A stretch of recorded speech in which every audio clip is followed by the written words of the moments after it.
ഓരോ വിശുദ്ധവാരമാകുമ്പോഴും ഹൃദയത്തിലേക്ക് പെട്ടെന്നൊന്ന് കടന്നു വരികയും വിശുദ്ധവാരം കഴിയുമ്പോൾ ഹൃദയത്തിൽ നിന്ന് പെട്ടെന്ന് ഇറങ്ങിപ്പോകാതെ നിൽക്കുകയും ചെയ്യുന്ന ഒരു ചങ്ങാതിയുണ്ട്.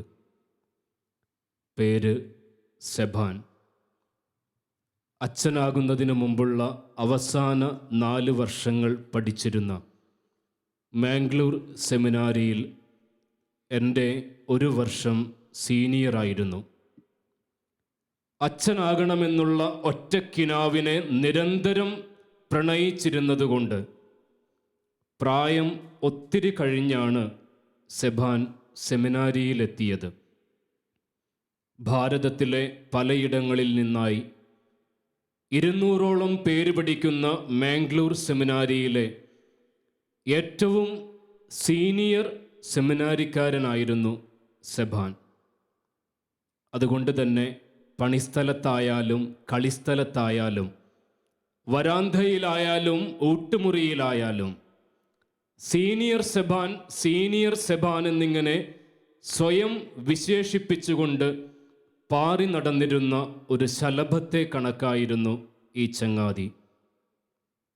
വയനാടൻ പാട്ടുകൾ പാടിക്കൊണ്ടും വാതോരാതെ തമാശകൾ പറഞ്ഞുകൊണ്ടും വിയർത്തൊലിച്ച് പണിയെടുത്തുകൊണ്ടും പാതിരാത്രികളിൽ ഒരുപാട് നേരം തമ്പുരാൻ്റെ മുന്നിലിരുന്ന് പള്ളിയിലിരുന്ന് പ്രാർത്ഥിച്ചുകൊണ്ടും ഏവരുടെയും ഹൃദയത്തിൽ ഇടം പിടിച്ച ഒരു നല്ല മനുഷ്യൻ. എല്ലാവരെയും എപ്പോഴും ഹാപ്പിയാക്കിക്കൊണ്ടിരുന്ന ഈ സെബാൻ ഒരു ദിവസം ഉച്ചയ്ക്ക് അത്രയ്ക്ക് ഹാപ്പിയല്ലാതെയാണ് എൻ്റെ മുറിയിലേക്ക് കടന്നു വന്നത്. അവൻ്റെ കയ്യിൽ പാഷൻ നറേറ്റീവ് എന്ന സബ്ജക്റ്റിൻ്റെ ക്രിസ്തുവിൻ്റെ പീഡാനുഭവ വിവരണങ്ങളെക്കുറിച്ചുള്ള വിഷയത്തിൻ്റെ ഒരു ആൻസർ ഷീറ്റുണ്ടായിരുന്നു, ഉത്തരക്കടലാസ്. ക്രിസ്തു കുരിശിൽ കിടന്നു പറഞ്ഞ അവസാനത്തെ 7 വരികളും അതിൻ്റെ വചനഭാഗങ്ങളും എഴുതുവാനുണ്ടായിരുന്ന ചോദ്യത്തിന് സെബാൻ ഉത്തരം എഴുതിയിട്ടില്ല. അതുകൊണ്ട് തന്നെ ഉത്തരക്കടലാസിൽ ചുവപ്പ് മഷി കൊണ്ട് വെട്ടും കുത്തും വട്ടപൂജ്യങ്ങളുമാണ്. ഈ പരീക്ഷയ്ക്ക് തോറ്റിട്ടുണ്ട്. ഈ പരീക്ഷയ്ക്ക് തോറ്റതല്ല സെബാന്റെ പ്രശ്നം. ഈ ആൻസർ ഷീറ്റ് സെബാന്റെ കൈകളിലേക്ക് ഇങ്ങനെ വലിച്ചെറിഞ്ഞിട്ട് ഈ അധ്യാപകൻ ഒരു കാര്യം പറഞ്ഞു. കർത്താവ് കുരിശിൽ കിടന്നു പറഞ്ഞ അവസാനത്തെ 7 വചനങ്ങൾ പോലും അറിയില്ലെങ്കിൽ താനൊക്കെ പിന്നെ എങ്ങനെയാണോ ഒരു അച്ഛനാകുന്നത്? ഈ വാക്കുകൾ അവനെ വല്ലാതെ വേദനിപ്പിച്ചു. കാരണം പ്രായം ഒത്തിരി കഴിഞ്ഞിട്ടും ഒരു വൈദികനാകണമെന്നുള്ള സ്വപ്നം ഹൃദയത്തിൽ ഇങ്ങനെ കൊണ്ട് നടന്നിരുന്നത് കൊണ്ടാണ് അവനിങ്ങനെ സെമിനാരിയിലെത്തിയത്. അപ്പോഴാണ് ഈ പ്രൊഫസറുടെ ഇങ്ങനെയൊരു മറുപടിയും.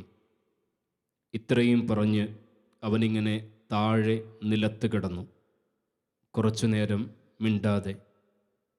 പിന്നെ എന്തോ ആലോചിച്ചെന്ന വണ്ണം ചാടി എഴുന്നേറ്റിട്ട് ഇങ്ങനെ ചോദിച്ചു, വിബേ, നീ എന്നെങ്കിലുമൊക്കെ പള്ളിപ്രസംഗം പറയുമ്പോൾ ഈ മണ്ടനായ സെബാനെ കുറിച്ച് പറയോ?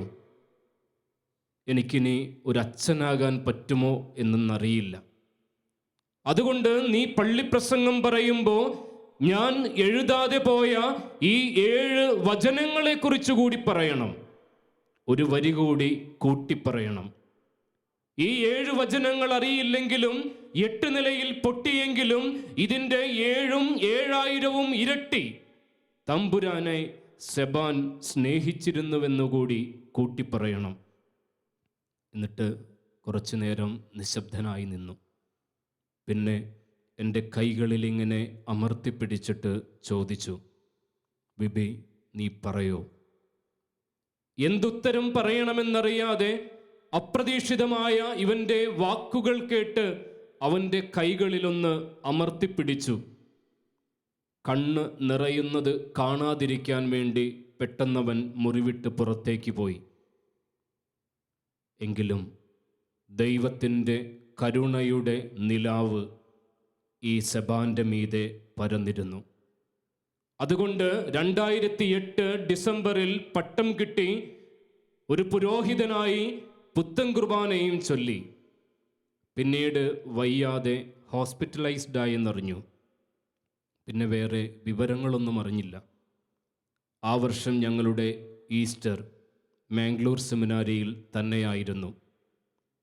ദുഃഖവെള്ളിയിലെ ചടങ്ങുകളൊക്കെ കഴിഞ്ഞ് കബറടക്കവും കഴിഞ്ഞ് ഞങ്ങളിങ്ങനെ ബെഡ്റൂമിലേക്ക് തിരിച്ചു വരുമ്പോൾ പെട്ടെന്നൊരു വാർത്ത.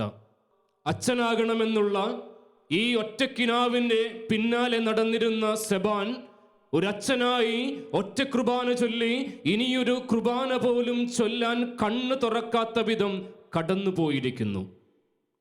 മരിച്ചു. സെമിനാരി മുഴുവൻ നിശബ്ദമായി. പലരും ഓടി വന്നത് എൻ്റെ മുറിയിലേക്കായിരുന്നു. കാരണം തലേവർഷം സെബാൻ കിടന്നിരുന്ന മുറിയിലാണ് ഈ വർഷം ഞാൻ കിടക്കുന്നത്. പലരും അടുത്തു വന്നിരുന്നു. സെബാനെക്കുറിച്ച് പലതും പറഞ്ഞു. ചിലരൊക്കെ വിതുമ്പി, മറ്റു ചിലരൊക്കെ കരഞ്ഞു. ഒടുവിലെല്ലാവരും മുറി വിട്ടുപോയി. ഉറങ്ങാൻ കിടന്നിട്ടും ഉറക്കം വന്നില്ല. ഈ മുറി മാറുന്ന സമയത്ത് ഇത് നിനക്കിരിക്കട്ടെ എന്നും പറഞ്ഞ് സെബാൻ കൈമാറിയ പാതി കത്തിത്തീർന്ന റോസ് നിറമുള്ള ഒരു മെഴുകുതിരി മേശപ്പുറത്ത് കത്തിച്ചു വെച്ച് വെറുതെ ഇരുന്നു. അപ്പോൾ ഈ ചങ്ങാതി ചോദിച്ചൊരു ചോദ്യം ഒരു വട്ടം കൂടി മനസ്സിലേക്ക് വന്നു. ബിബി, നീ എന്നെങ്കിലും പള്ളിപ്രസംഗം പറയുമ്പോൾ ഈ സെബാനെ കുറിച്ച് പറയൂ. ഈ 7 വരികൾ അറിയില്ല എങ്കിലും 8 നിലയിൽ പൊട്ടിയെങ്കിലും ഇതിൻ്റെ 7ഉം 7000ഉം ഇരട്ടി ദൈവത്തെ സ്നേഹിച്ചിരുന്ന എന്നെക്കുറിച്ച് നീയൊന്ന് പറയുമോ? ഈശോയിൽ പ്രിയമുള്ളവരെ, പുറത്ത് ഈസ്റ്ററിൻ്റെ ആഘോഷങ്ങളൊക്കെ കഴിഞ്ഞു. ഉയർത്തെഴുന്നേറ്റ ക്രിസ്തുവിനെ നമ്മൾ കണ്ടു. പക്ഷേ നമ്മുടെ ഉള്ളിൻ്റെ ഉള്ളിൽ ഒരു ഈസ്റ്റർ ഉണ്ടായിരുന്നോ? ശരിക്കും നമ്മുടെ ഉള്ളിൻ്റെ ഉള്ളിൽ ക്രിസ്തു ശരിക്കും ഉയർത്തെഴുന്നേറ്റിട്ടുണ്ടോ? ഞാൻ ഉയർത്തെഴുന്നേറ്റിട്ടുണ്ടോ? ഈസ്റ്റർ കഴിഞ്ഞു നിൽക്കുന്ന രാപ്പകലുകളിൽ ഈ ഒരു വിചാരമാണ് മനസ്സിലേക്ക് വരേണ്ടത്. ഞാനെന്ന വ്യക്തി ശരിക്കും ഉയർത്തെഴുന്നേറ്റിട്ടുണ്ടോ? ഈ സെബാൻ എന്ന് പറയുന്ന ചങ്ങാതിക്ക് അവൻ്റെ കൈകളിൽ പിടിച്ച് നിശബ്ദമായി കൊടുത്തുപോയ ഒരു വാക്കിൻ്റെ കടം വീട്ടൽ പോലെ ഇന്ന് ഈ നൈറ്റ് വിജിലിൽ, ഈ രാത്രി പ്രാർത്ഥനയിൽ തമ്പുരാൻ കുരിശിൽ കിടന്നു പറഞ്ഞ അവസാനത്തെ ഈ 7 വചനങ്ങളിലേക്കാണ് നിങ്ങളെ കൂട്ടിക്കൊണ്ടുപോകുക. 1, പിതാവേ, ഇവർ ചെയ്യുന്നതെന്തെന്ന് ഇവർ അറിയുന്നില്ല, ഇവരോട് ക്ഷമിക്കണമേ. വിശുദ്ധ ലൂക്കായുടെ സുവിശേഷം 23-ാം അധ്യായം 34-ാം തിരുവചനം. കുരിശിൽ കിടന്നുകൊണ്ട് പിടയുന്ന ക്രിസ്തുവിൻ്റെ അധരങ്ങളിൽ നിന്നും അടർന്നു വീഴുന്ന ആദ്യത്തെ വചനമാണ്. ഒരു വേനൽ ചൂടിൽ പെയ്യുന്ന ഒരു മഴയുടെ സുഖമുള്ള വാക്കുകൾ. പക്ഷേ ഈ വാക്കുകൾ അത്ര സുഖമായിരുന്നില്ല യഹൂദർക്ക്. കാരണം കണ്ണിന് പകരം കണ്ണെന്നും പല്ലിന് പകരം പല്ലെന്നുമുള്ള ഹമ്മുറാബിയൻ നിയമം, പ്രതികാരത്തിൻ്റെ ബാബിലോണിയൻ സംസ്കാരം ഹൃദയത്തിൽ സൂക്ഷിച്ചിരുന്ന യഹൂദ ജനതയ്ക്ക് കായന്റെ പ്രതികാരം 7 ഇരട്ടിയാണെങ്കിൽ തന്നെ അടിച്ച ഒരുവനെ കൊലപ്പെടുത്തിയിട്ട് തൻ്റെ പ്രതികാരം 70 ഇരട്ടിയാണെന്ന് ഉറക്കെ വിളിച്ചു പറഞ്ഞ ലാമക്ക് എന്ന് പേരുള്ള ഒരു മനുഷ്യന്റെ പ്രതികാര ചിന്തകൾ ഹൃദയത്തിൽ സൂക്ഷിക്കുന്ന യഹൂദ ജനതയ്ക്ക് ഈ ക്ഷമിക്കുക എന്ന് ക്രിസ്തു പറഞ്ഞ വാക്ക് ഉൾക്കൊള്ളാൻ പറ്റാത്ത ഒരു വാക്കായിരുന്നു. സെനേക്ക എന്ന് പറയുന്ന ഒരു ചരിത്രകാരൻ പറയുന്നത് ഇങ്ങനെയാണ്: ഇതിനു മുമ്പ്, ക്രിസ്തുവിന് മുമ്പ് കുരിശിലേറ്റപ്പെട്ടവരെല്ലാവരും ഈ വേദന കൊണ്ട് പിടയുമ്പോൾ തങ്ങൾ ജനിച്ച ദിവസത്തെ ജന്മമേകിയ അമ്മമാരെ ഒക്കെ ശപിക്കുകയും ഇങ്ങനെ വഴിയിലൂടെ നടന്നു പോകുന്നവരുടെ മീതെ കാർക്കിച്ചു തുപ്പുകയും ചെയ്തിരുന്നു. സിസേറോ എന്ന് പറയുന്ന മറ്റൊരു ചരിത്രകാരൻ പറയുന്നത് ഇങ്ങനെയാണ്: ഈ കുരിശിൽ കിടന്നുകൊണ്ട് പറയുന്ന ശാപവാക്കുകളുടെ കാഠിന്യം താങ്ങാൻ പറ്റാതെ വരുമ്പോൾ പട്ടാളക്കാര് ഇവരുടെ നാവുകളൊക്കെ ഇങ്ങനെ അറുത്തു മാറ്റിയിരുന്നു. അതുകൊണ്ടാണ് ഈ കുരിശിൽ കിടക്കുന്ന ക്രിസ്തുവിൻ്റെ അധരങ്ങളിൽ നിന്ന് വരുന്ന ആദ്യത്തെ വചനത്തിനായിട്ട് ഈ താഴെ ഇങ്ങനെ ആൾക്കൂട്ടം കാത്തുനിന്നത്. അപ്പോഴാണ് ക്ഷമിക്കുക എന്ന് പറയുന്ന ഒരു തണുപ്പുള്ള ഒരു വരി. ആരോടൊക്കെയാണ് ക്രിസ്തു ക്ഷമിച്ചത്? കുഞ്ഞിലെ കൊല്ലാനൊരുങ്ങിയ ഹെരോദോസിനോട്, തന്നെ എറിയാൻ കല്ലുകളെടുത്ത ഹെരോദിയരോട്, തന്നെ നിരന്തരം വേട്ടയാടിയിരുന്ന നിയമജ്ഞരോട്, തന്നെ ഒരു ചുംബനം കൊണ്ട് ചതിച്ച യൂദാസിനോട്, 3 വട്ടം തള്ളിപ്പറഞ്ഞ പത്രോസിനോട്,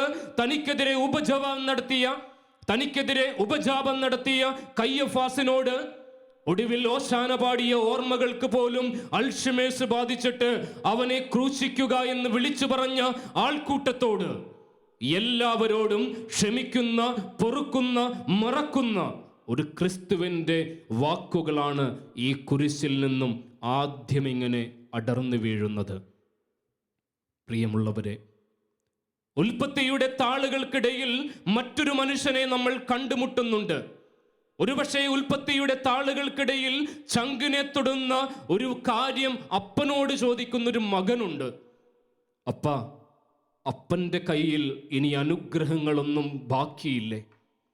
കാരണം അനിയനായ യാക്കോബ് തനിക്ക് കിട്ടേണ്ട കടിഞ്ഞൂൽ അവകാശവും അനുഗ്രഹങ്ങളും തട്ടിയെടുത്ത് അന്യനാട്ടിലേക്ക് പോകാനൊരുങ്ങുകയാണ്. അതുകൊണ്ട് ഈ ചേട്ടന് ഒന്നുമില്ല കൈവശം. അതുകൊണ്ട് അവൻ അപ്പനോട് പറയുന്നുണ്ട്. അതുകൊണ്ട് അവൻ പറയുന്നത് ഇങ്ങനെയാണ്: അപ്പൻ്റെ വിലാപത്തിൻ്റെ ദിവസങ്ങൾ വരുമ്പോൾ ഞാൻ എൻ്റെ അനിയനെ കൊല്ലും. അമ്മ ഈ വാക്ക് കേട്ടു. അതുകൊണ്ട് അന്യനാട്ടിലേക്ക് അനുജനെ കെട്ടുകിട്ടിച്ചു. പക്ഷെ ഈ അനിയൻ അറിയാം, അവൻ യാത്ര തുടങ്ങിയ ദിവസം മുതൽ മടങ്ങി വരുന്ന ദിവസം വരെ ഈ കടാരയുടെ മൂർച്ചയും കൂട്ടി ചേട്ടൻ കാത്തിരിക്കുമെന്ന്.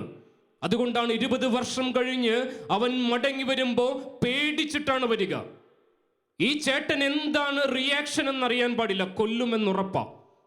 അതുകൊണ്ട് തനിക്ക് മുമ്പ് ഒരു 4 സംഘങ്ങളെ ഇങ്ങനെ ചേട്ടൻ്റെ അടുക്കലേക്ക് സമ്മാനങ്ങളുമായി അയക്കുകയാണ്. ദൂരെ നിന്ന് ചേട്ടനെ കാണുമ്പോൾ 7 തവണ നിലം പറ്റെ താണു വണങ്ങിയിട്ടാണ് ചേട്ടൻ്റെ അരികിലേക്ക് ഇങ്ങനെ നെഞ്ചിടിപ്പോടുകൂടി ചെല്ലുക. പക്ഷെ ഈ ചേട്ടൻ ചെയ്തത് എന്താണ്? ഈ അനുജനെ കെട്ടിപ്പിടിച്ച് ചുംബിച്ചു. ഈ ചുംബനം കിട്ടുമ്പോൾ അനുജൻ പറയുന്ന ഒരു ഡയലോഗുണ്ട്. ഉൽപ്പത്തിയുടെ പുസ്തകം 33-ാം അധ്യായം 10-ാം തിരുവചനം രേഖപ്പെടുത്തിയിട്ടുണ്ട്. അതിങ്ങനെയാണ്: ചേട്ടന്റെ മുഖം ദൈവത്തിന്റെ മുഖം പോലെ ഇരിക്കുന്നു. പ്രിയമുള്ളവരെ, മാപ്പ് കൊടുക്കുന്നവരുടെ മുഖങ്ങളെല്ലാം ദൈവത്തിന്റെ മുഖങ്ങളായിട്ട് രൂപാന്തരപ്പെടും. ഒരാൾക്ക് മാപ്പ് കൊടുക്കാതിരിക്കുകയാണ് നിങ്ങൾക്ക് അവരോട് ചെയ്യാവുന്ന ഏറ്റവും വലിയ ക്രൂരത. ഒരു മനുഷ്യൻ അന്ന് ഓഫീസിൽ നിന്ന് വൈകിട്ട് നേരെ വീട്ടിലേക്ക് പോയില്ല. ഓഫീസിൽ വെച്ച് അടുപ്പമുണ്ടായിരുന്ന മറ്റൊരു സ്ത്രീയുടെ വീട്ടിലേക്കാണ് പോയത്. കാറിങ്ങനെ ഡ്രൈവ് ചെയ്ത്. ആ പരിസരം അത്ര പന്തിയല്ല. ആദ്യമായിട്ടാണ് പോകുന്നത്. ഇയാളിങ്ങനെ ഡോറൊക്കെ തുറന്നിറങ്ങി ഇവളുടെ വീടിൻ്റെ കോളിംഗ് ബെൽ ഇങ്ങനെ അടിക്കാനൊരുങ്ങുമ്പോൾ പെട്ടെന്നിങ്ങനെ മൊബൈൽ ഫോൺ റിങ് ചെയ്യാണ്. ഇയാളിങ്ങനെ വിറച്ചാണ് ഫോൺ എടുത്തത്. നോക്കുമ്പോൾ ഭാര്യയുടെ കോളാ. ഇവളിങ്ങനെ സൗമ്യമായി ചോദിച്ചു, എവിടെ എത്തി? എന്തുത്തരം ഇയാൾ കൊടുക്കും? തൊട്ടടുത്ത ചോദ്യം, ഇന്നിത്തിരി നേരത്തെ വീട്ടിലേക്ക് വരുമോ? ഏതാനും സെക്കൻഡുകൾ കഴിഞ്ഞാൽ ഈ മനുഷ്യൻ ഈ കോളിംഗ് ബെല്ലടിക്കും. ഈ രാത്രിയുടെ തെറ്റിലേക്ക് പാളും. ഈ സമയത്താണ് ഈ ഒരു കോള്. ഇയാൾ കോളിംഗ് ബെല്ലടിച്ചില്ല. നേരെ കാറെടുത്ത് ഡ്രൈവ് ചെയ്ത് ഒരു ബീച്ചിലേക്ക് ഓടിച്ചു. അവിടെ ഈ കടലിൻ്റെ ഇരമ്പം, കുറ്റബോധത്തിൻ്റെ ഇരമ്പലായി ഉള്ളിൽ പടർന്നപ്പോൾ നേരെ വീട്ടിലേക്ക് ഡ്രൈവ് ചെയ്തു. വീടിൻ്റെ കോളിംഗ് ബെൽ അടിച്ചു. വാതിൽ തുറക്കുമ്പോൾ ഭാര്യ പതിവില്ലാത്ത പോലെ സുന്ദരിയായി ഒരുങ്ങി നിൽക്കുന്നു. ഇയാൾക്കൊന്നും മനസ്സിലാവുന്നില്ല. ഇയാൾ വേഗം തന്നെ ഒരു ഗിഫ്റ്റ് എടുത്ത് അയാളുടെ കയ്യിലേക്ക് വെച്ചു കൊടുത്തു. ഇയാളിങ്ങനെ നല്ലൊരു മനസ്സോടുകൂടിയല്ല, ഇങ്ങനെ അതിങ്ങനെ റിബണൊക്കെ പൊട്ടിക്കേ. അപ്പോൾ ഇയാൾക്കിങ്ങനെ കണ്ണുകളെ വിശ്വസിക്കാൻ പറ്റുന്നില്ല. ഈ ഭാര്യ നല്ലൊരു ഫോട്ടോഗ്രാഫർ കൂടിയായിരുന്നു. ഇവരുടെ കല്യാണത്തിന് ശേഷം ഇയാൾ പോലും അറിയാതെ അവൾ ഒപ്പിയെടുത്തിരുന്ന അയാളുടെ പടങ്ങളെല്ലാം ഇങ്ങനെ ഒരുമിച്ച് കൂട്ടിയിട്ട് മനോഹരമായിട്ടുള്ളൊരു ഫോട്ടോ ഫ്രെയിം. എന്നിട്ട് അവളിങ്ങനെ പറഞ്ഞു, wish A very happy wedding anniversary. Wedding anniversary ആണെന്ന് വരെ ഈ രാത്രിയിൽ ഇയാൾ മറന്നിരിക്കുന്നു. ഈ കുറ്റബോധം ഇങ്ങനെ നീറാൻ തുടങ്ങിയപ്പോൾ ഇവളോടിങ്ങനെ എല്ലാം തുറന്ന് പറയാനായിട്ട് ഇയാൾ ആരംഭിക്കുകയാണ്. ഞാൻ എന്നേ പറയാൻ പറ്റുള്ളൂ. ഇവളിങ്ങനെ വായ പൊത്തി.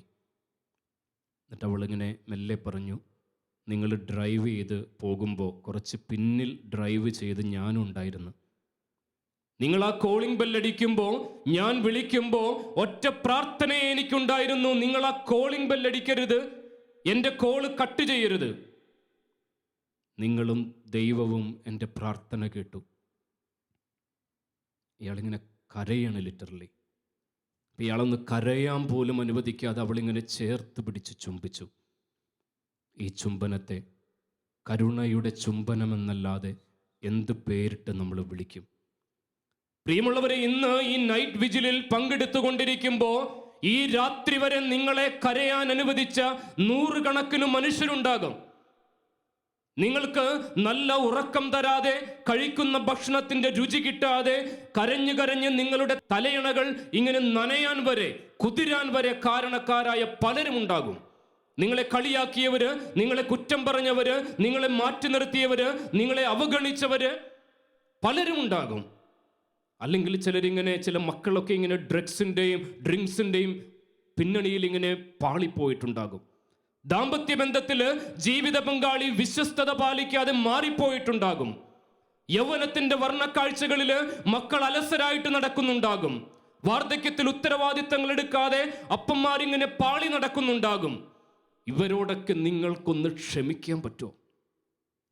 പ്രിയമുള്ളവരെ, ഈ രാത്രി പ്രാർത്ഥനയില് ഈശോ കുരിശിൽ കിടന്നുകൊണ്ട് പറഞ്ഞ ആദ്യത്തെ വചനം, ക്ഷമിക്കുക എന്നുള്ള വചനം നിങ്ങളുടെ ചങ്കിലേക്കൊന്ന് കേറിയാൽ മാത്രമേ ഈ രാത്രി മുതൽ പലർക്കും മാപ്പ് കൊടുക്കണമെന്ന് നിങ്ങളൊരു തീരുമാനമെടുത്തെങ്കിൽ മാത്രമേ ഈ രാത്രി കഴിഞ്ഞ് നാളെ പകലാകുമ്പോൾ നിങ്ങളുടെ ജീവിതത്തിലേക്ക് ഇതുവരെ കാണാത്ത ചില അത്ഭുതകരമായ മാറ്റങ്ങൾ കാണാൻ പറ്റൂ. അതുകൊണ്ട് തുടങ്ങേണ്ടത് മാപ്പ് കൊടുത്തിട്ടാണ്. നീ ഇന്ന് എന്നോട് കൂടെ പറുദീസായിലായിരിക്കും. കുരിശിലെ 2-ാം വചനം, വിശുദ്ധ ലൂക്കായുടെ സുവിശേഷം 23-ാം അധ്യായം 43-ാം തിരുവചനമാണിത്. ഈശോയുടെ ഇടത്തും വലത്തുമായി നാട്ടപ്പെട്ട ഈ 2 കുരിശും ഈ കുരിശിൽ കിടക്കുന്ന കള്ളന്മാരും വെറും ഒരു കാൽവരി കാഴ്ചയായിട്ട് കണ്ടും വായിച്ചും ചുരുക്കിക്കളയരുത്. കാരണം ഇതിങ്ങനെ സ്വർഗം സ്വന്തമാക്കുന്നവരുടെയും സ്വർഗം നഷ്ടമായി പോകുന്നവരുടെയും അടയാളങ്ങളാണ്. അതുകൊണ്ടാണ് ബിബ്ലിക്കൽ സ്കോളേഴ്സ് പറയുക, this is the prefiguration of the last judgement. അന്തിമ വിധിയുടെ ആദ്യ രൂപം ക്രിസ്തു കാണിച്ചു തരികയാണ്. ഈ സ്വർഗം ഈ നല്ല കള്ളൻ അടിച്ചു മാറ്റി.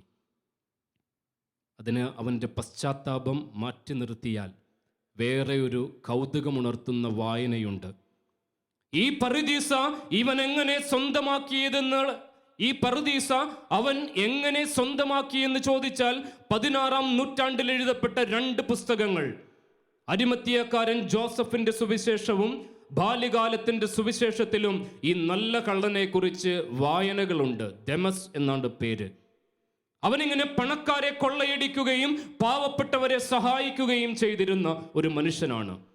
പ്രധാന പുരോഹിതനായ കയ്യഫാസിന്റെ അതിക്രമങ്ങൾ ഏറിക്കഴിഞ്ഞപ്പോൾ അവൻ നിയമഗ്രന്ഥം ദേവാലയത്തിൽ നിന്നും മോഷ്ടിക്കുകയും ഇയാളുടെ മകളെ വസ്ത്രാക്ഷേപം ചെയ്യുകയും ചെയ്തു. അതിൻ്റെ പേരിൽ ഇങ്ങനെ ക്രൂശിലേറ്റപ്പെട്ടവനാണ്. ഈ സമയത്തൊരു വായന ഇങ്ങനെയാണ്. ഈ പുസ്തകത്തിൽ ജോസഫ് മേരിയോടും കുഞ്ഞിനോടുമൊപ്പം ഈജിപ്തിലേക്ക് പലായനം ചെയ്യുമ്പോൾ കവർച്ച സംഘത്തിൻ്റെ കയ്യിൽപ്പെട്ടു. ഇവരെ ഉപദ്രവിക്കാൻ ഒരുങ്ങുമ്പോൾ ഈ സംഘത്തലവൻ്റെ ചെറിയ മകൻ, ഒരു ബാലൻ, അവൻ ഈ മേരിയുടെ മാതാവിൻ്റെ തോളിൽ കിടക്കുന്ന കുഞ്ഞിൻ്റെ മുഖത്ത് ഒരു ദിവ്യത്വം കണ്ടിട്ട് അവൻ്റെ അപ്പനോട് പറഞ്ഞു, അപ്പ ഇവരെ ഒന്നും ചെയ്യണ്ട, വെറുതെ വിട്ടേക്ക്. എന്നിട്ട് അവരിങ്ങനെ പാസ് ചെയ്യണം. അപ്പം ഈ ഉണ്ണീശോയുടെ മുഖത്ത് നോക്കി ഈ ചെറിയ പയ്യൻ ചോദിക്കുകയാണ്, ഇനി എന്നെങ്കിലും എന്നെ കണ്ടാൽ നീ ഓർക്കണേ, ഇനി എന്നെങ്കിലും എന്നെ കണ്ടാൽ നീ ഓർക്കണേ എന്ന് ചോദിച്ച ഈ ചോദ്യത്തിന് കുരിശിൽ കിടന്നുകൊണ്ട് ക്രിസ്തു ഉത്തരം കൊടുത്തു. ക്രിസ്തു ഓർത്തു. ഇതൊരു കൗതുകമുണർത്തുന്ന വായനയാണ്. പക്ഷെ ഈ വായനയുടെ ഉള്ളിലൊരു വശമുണ്ട്. നിങ്ങളുടെ ജീവിതത്തിലേക്ക് ഇന്ന് വരെ പല രീതിയിലുള്ള നന്മകൾ ചൊരിഞ്ഞിട്ടുള്ള ഒരുപാട് പേരുടെ മുഖങ്ങൾ ഈ രാത്രിയിൽ ഓർത്ത് നന്ദി പറയണം. ഓർമ്മകൾ ഉണ്ടായിരിക്കണം. നമ്മുടെ പഴമക്കാരൊക്കെ പറയും, വന്ന വഴി മക്കളെ മറക്കരുത്. സാമുവേൽ പ്രവാചകന്റെ 2-ാം പുസ്തകം 9-ാം അധ്യായം 1-ാം തിരുവചനത്തിൽ ദാവീദ് എന്ന് പറയുന്ന രാജാവ് ഓർക്കുന്ന ഒരു സീനുണ്ട്. തൻ്റെ ഇൻറ്റിമേറ്റ് ഫ്രണ്ടായ ജോനാഥൻ മരിച്ചു. അപ്പൊ ഈ ദാവീദ് രാജാവ് ചോദിക്കുകയാണ്, ഈ ജോനാഥന്റെ ആയി ബാക്കി അവശേഷിക്കുന്ന ആരെങ്കിലും ഈ ഭൂമിയിലുണ്ടോ? ആരോ പറഞ്ഞു, അവന് ഒരു കുഞ്ഞുണ്ട്, മുടന്തനാണ്. പെട്ടെന്ന് തന്നെ രാജാവ് ഈ കുഞ്ഞിൻ്റെ പേര് മെഫിബോഷത്ത് എന്നാണ്. 5 വയസ്സുള്ളപ്പോൾ സാവൂളും ജോനാഥനുമൊക്കെ മരിക്കുമ്പോൾ വളർത്തമ്മ രക്ഷപ്പെടാൻ വേണ്ടി ഈ കുഞ്ഞിനെയും കൊണ്ടോടുമ്പോൾ താഴെ വീണ് 2 കാലുകൾക്ക് മുടന്ത് സംഭവിച്ചതാ. ഒരു കുടിലിൽ ദരിദ്രനെ പോലെ ജീവിക്കുകയാണ്. രാജാവ് അവനെ കൊട്ടാരത്തിലേക്ക് ക്ഷണിച്ചു. തൻ്റെ വിഭവസമൃദ്ധമായ ഊട്ടുമേശയിൽ അവനെ ഇരുത്തി. ഈ സമയത്ത് മെഫിബോഷത്ത് പറയുന്നൊരു വരിയുണ്ട്, രാജാവേ, ഒരു ചത്ത പട്ടിക്ക് തുല്യമായിരുന്നു എൻ്റെ ജീവിതം ഇന്ന് വരെ, പക്ഷെ അങ്ങ് എന്നെ ഓർത്തല്ലോ. പ്രിയമുള്ളവരെ, നിങ്ങൾക്കിന്ന് നല്ലൊരു വീടുണ്ടെങ്കിൽ, നല്ലൊരു വണ്ടിയുണ്ടെങ്കിൽ, നിങ്ങൾ വിദേശത്ത് സുഖകരമായൊരു ജീവിതം നയിക്കുന്നുണ്ടെങ്കിൽ, നിങ്ങളെ ഈ നിലയിലെത്തിച്ച ആരൊക്കെയോ നിങ്ങളുടെ ബാക്ക്ഗ്രൗണ്ടിലുണ്ട്. ഒരു അമ്മായിയമ്മ മരുമകളെയും മകനെയും കുഞ്ഞുങ്ങളെയും ഒക്കെ കാണാൻ പോയതാ. വയ്യ അമ്മയ്ക്ക് ശരിക്കും. 2 ബസ്സൊക്കെ കയറി പോകുകയാണ്. പോണേനൊരു കാരണമുണ്ട്. 2-ാമത്തെ കുഞ്ഞ് പിറന്നിട്ടും ഈ മകനും ഭാര്യയും കുഞ്ഞുമൊന്നും ഇതുവരെയും വീട്ടിലേക്ക് വന്നിട്ടില്ല. ചെറിയൊരു വഴക്കുണ്ടായതാ. ഈ അമ്മ നേരെ ഈ വെയിലത്ത് വാടി ചെല്ലുമ്പോൾ ഈ വാതിൽ തുറന്നു കിടക്കുകയാണ്. അപ്പോൾ അമ്മ മോനെ എന്ന് വിളിച്ച് ഈ വീടിൻ്റെ ഉള്ളിലേക്ക് കയറി. പെട്ടെന്ന് സോഫയിലിരിക്കുന്ന ഈ മരുമകള് ചാടി എഴുന്നേറ്റ് ഈ പാവം അമ്മയോടൊരു ഡയലോഗ് പറഞ്ഞു. ആ കോളിംഗ് ബെല്ലടിച്ചിട്ട് കയറിപ്പോന്ന പോരായിരുന്നു. അമ്മക്കൊരു ഷോക്കായി പോയി. എങ്കിലും അമ്മ പറഞ്ഞു, മോളെ, വാതില് തുറന്നു കിടക്കുകയായിരുന്നു. അവൾ അടുത്ത ഡയലോഗ് പറഞ്ഞു, വാതില് തുറന്നു കിടന്നാലും വാതില് അടഞ്ഞു കിടന്നാലും കോളിംഗ് ബെല്ലടിച്ചിട്ട് മാത്രം ഉള്ളിലേക്ക് കയറിയാൽ മതി. നീ അമ്മ എന്ത് മറുപടി പറയും? ഈ കല്യാണ ആലോചന വന്നപ്പോൾ പലരും എതിർത്തതാ. ചെറിയ വീടാ, ഇവരുടെ സ്റ്റാറ്റസിന് പറ്റണ ഒരു ബന്ധമായിരുന്നില്ല, പാവപ്പെട്ട വീട് ഈ പെൺകുട്ടിയുടെ. പക്ഷേ ഈ അമ്മ പറഞ്ഞു, പണമില്ലാത്തതിൻ്റെ പേരിൽ ഒരിക്കലും കല്യാണാലോചന വേണ്ടെന്ന് വെക്കരുത്. മകൻ ഇഷ്ടപ്പെട്ട പെൺകുട്ടി കൂടിയ ഈ അമ്മ ഇങ്ങനെ കട്ട സപ്പോർട്ട് കൊടുത്തത് കൊണ്ട് നടന്നൊരു കല്യാണോ.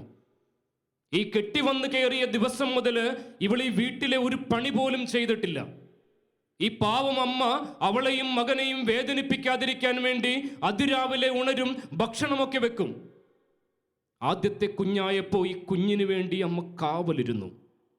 2-ാമത്തെ കുഞ്ഞിന് ജന്മം കൊടുക്കാൻ ഒരുങ്ങുമ്പോൾ ഇവളിങ്ങനെ പ്രഗ്നൻ്റ് ആയിരിക്കുന്ന സമയത്ത് ബാത്റൂമിലൊന്ന് സ്ലിപ്പായി 2 കൈയിലും പ്ലാസ്റ്റർ ഇടേണ്ടി വന്നു. അപ്പം ഈ മുറിയിലേക്ക് നാഴികയ്ക്ക് 40 വട്ടമെന്ന മതിയിൽ ഈ അമ്മ കയറി വരും, എല്ലാം കൊടുക്കും. ഇങ്ങനെ ഈ മരുമകളെ പോലെ അല്ലാതെ ഒരു മകളെ പോലെ ഇവളെ ശുശ്രൂഷിച്ചൊരമ്മയാണ്. ഈ അമ്മയോടാണ് അവൾ പറയുക, കോളിംഗ് ബെല്ലടിച്ചിട്ട് വീട്ടിലേക്ക് കയറി വന്നാൽ മതിയെന്ന്. ഈ അമ്മ കരഞ്ഞിട്ടാണ് ആ വീട്ടിൽ നിന്ന് ഇങ്ങനെ ഇറങ്ങിപ്പോകുന്നത്. പ്രിയമുള്ളവരെ, ഇന്ന് നിങ്ങൾ ഈ നൈറ്റ് വിജിലിൽ പങ്കെടുത്തുകൊണ്ടിരിക്കുമ്പോൾ ജീവിതത്തിൻ്റെ ഓരോ ഘട്ടങ്ങളിലും നിങ്ങളെ ചെറുപ്പം മുതൽ അനുഗ്രഹിച്ചിട്ടുള്ള, സഹായിച്ചിട്ടുള്ള പലരുടെയും മുഖങ്ങളൊക്കെ ഒന്ന് ഓർത്തെടുക്കണം. ഒരുപക്ഷെ നിങ്ങൾക്ക് വേണ്ടി അതിരാവിലെ ഉണർന്ന് നിങ്ങൾ ഉണരുന്നതിന് മുമ്പേ അടുക്കളയിലെ പണികളൊക്കെ തീർത്ത് വെക്കുന്ന നിങ്ങളുടെ അമ്മ, വെയിൽ പോലും ഗൗനിക്കാതെ ഈ വെയിലത്ത് പണിക്ക് പോകുന്ന നിങ്ങളുടെ അപ്പൻ, നിങ്ങളുടെ ശിരസിൽ കൈവച്ച് പ്രാർത്ഥിച്ചിട്ടുള്ള ഒരു വൈദികൻ, നിങ്ങൾക്ക് വേണ്ടി ജപമാലകൾ ചൊല്ലിയിട്ടുള്ള ഒരു കന്യാസ്ത്രീയമ്മ, നിങ്ങൾ ജീവിതത്തിൽ എങ്ങും എത്താതെ നിൽക്കുന്ന സമയത്ത് പോക്കറ്റിലേക്ക് ഇത്തിരി കാശ് വെച്ച് തന്നിട്ട് മോനെ ഇത് നിനക്കിരിക്കട്ടെ എന്ന് പറഞ്ഞ ഒരു അപരിചിതൻ, ഇവരെയൊക്കെ ശരിക്കും നിങ്ങൾ ഓർക്കുന്നുണ്ടോ? അല്ലെങ്കിൽ നല്ലൊരു നിലയിൽ നിങ്ങൾ ഇന്ന് ഈ നൈറ്റ് വിജിലിൻ്റെ സമയത്തൊക്കെ നല്ലൊരു വീട്ടിലൊക്കെ ഇരിക്കുമ്പോൾ ഇങ്ങനെയുള്ള ചിലരെയൊക്കെ നിങ്ങൾ സൗകര്യപൂർവ്വം മറന്നു കളഞ്ഞിട്ടുണ്ടോ? ഓർക്കണം, സ്ത്രീയെ, ഇതാ നിൻ്റെ മകൻ, ഇതാ നിൻ്റെ അമ്മ.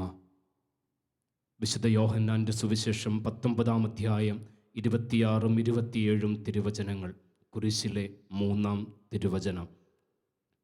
ഈ കുരിശിലെ 7 വചനങ്ങളിലും വെച്ച് ആത്മബന്ധത്തിന്റെ ചൂടും ചൂരുമുള്ള ഒരേ ഒരു വചനമാണിത്. സ്ത്രീയെ, ഇതാ നിന്റെ മകൻ.